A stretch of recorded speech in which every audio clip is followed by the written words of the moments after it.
On appelle ça le baril. Le baril. Le baril. Merci Sébastien. Mettez 3 balles dans le baril. Tournez le baril à la roulette russe. Mettez-vous, pas appuyez, mais mettez l'arme sur votre tempe et tirez. Vous avez une chance sur 2 de rester en vie. Une chance sur 2. Vous allez être là ou vous ne serez pas là. Si vous êtes assez courageux pour maintenir le fait que Dieu n'existe pas, moi je me dis qu'avant de tirer, vérifie où est la balle. N'est-ce pas un signe d'intelligence de vérifier?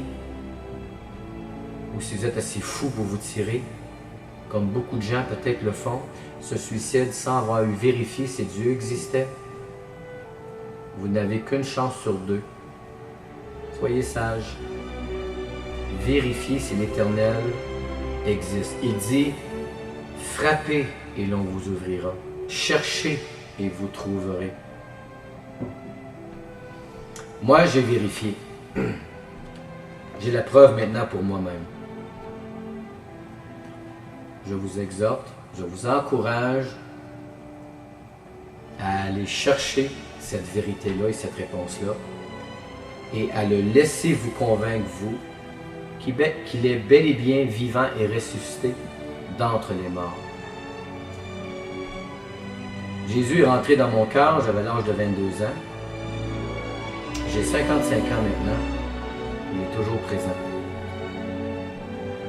Alors, j'aimerais juste dire, si aujourd'hui tu entends sa voix, si aujourd'hui, dans le message que je suis en train de dire, et si tu as compris qu'une chance sur 2, c'est tellement mince que tu cours un risque pour l'éternité de te tromper, et ce que Dieu a écrit, il l'a écrit pour nous avertir. Alors, il y a évidemment un avertissement. Le Seigneur il dit, je t'aime, je suis mort pour toi, j'ai payé un prix pour toi, j'ai relié la main de Dieu pour ta main à toi aussi, je vous ai unis ensemble. Tu as une chance sur 2 de croire ou de ne pas croire. Tu as une chance sur 2 de vérifier ou de ne pas vérifier. C'est ton choix. C'est ton choix.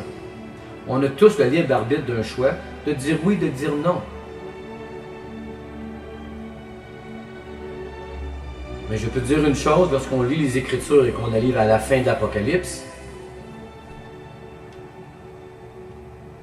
on fait juste souhaiter que quand le Seigneur il dit « tout genou fléchira »,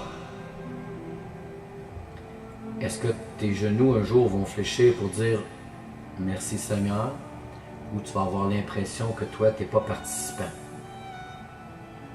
On est à droite ou à gauche, on est une brebis ou un bouc.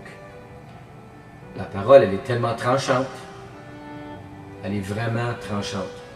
C'est comme si le Seigneur il dit « regarde là, entre dans l'arche. Entre. Il t'exhorte à le faire. Il te l'a écrit. Il l'a même manifesté il y a 2000 quelques années. Il est venu sur terre. Il y en a qui ont cru en lui. Il y en a qui n'ont pas cru en lui. Et aujourd'hui, tu fais face à la même vérité. Dieu aujourd'hui, il dit, si tu entends sa voix, laisse-moi rentrer. Et tu vas avoir la preuve pour toi-même qu'avant même d'avoir fait peut-être la pire gaffe de ta vie, tu as repris l'arme, tu l'as retiré et tu as regardé dans le baril où était la balle.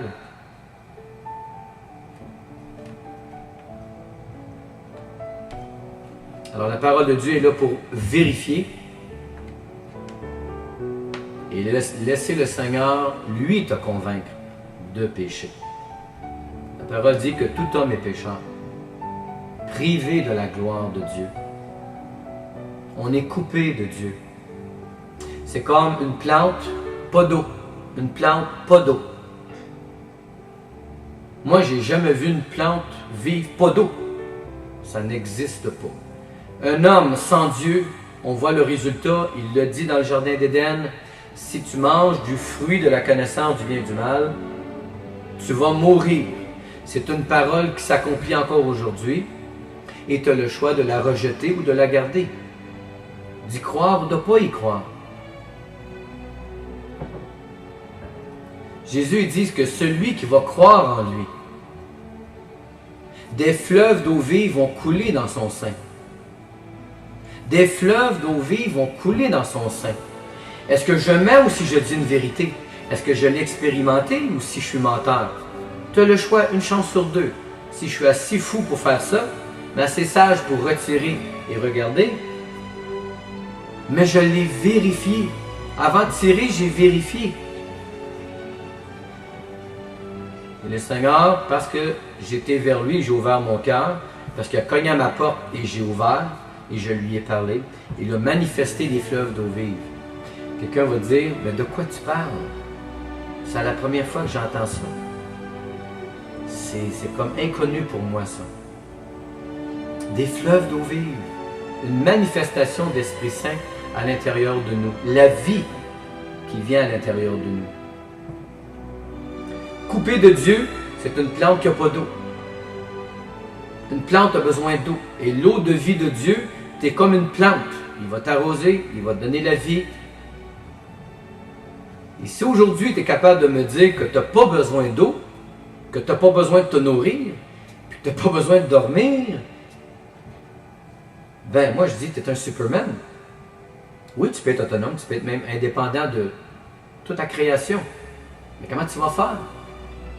Comment tu vas faire me dire que tu dois manger, tu dois boire, tu dois dormir? Et le spirituel, c'est une chose qui appartient à Dieu. C'est un personnage qui est au-dessus de toi. C'est le mécanicien, c'est l'électricien, c'est le plombier de ta vie. Alors, si tu ne vas pas voir le bon mécanicien ou le bon électricien, le bon plombier, c'est sûr qu'on a des problèmes. Okay. Alors, merci Sébastien. Je vous laisse sur ce. Que Dieu vous bénisse et vous garde. L'homme ne vivra pas de pain seulement, mais de toute parole qui sort de la bouche de Dieu. Que le Seigneur vous bénisse. Bye bye.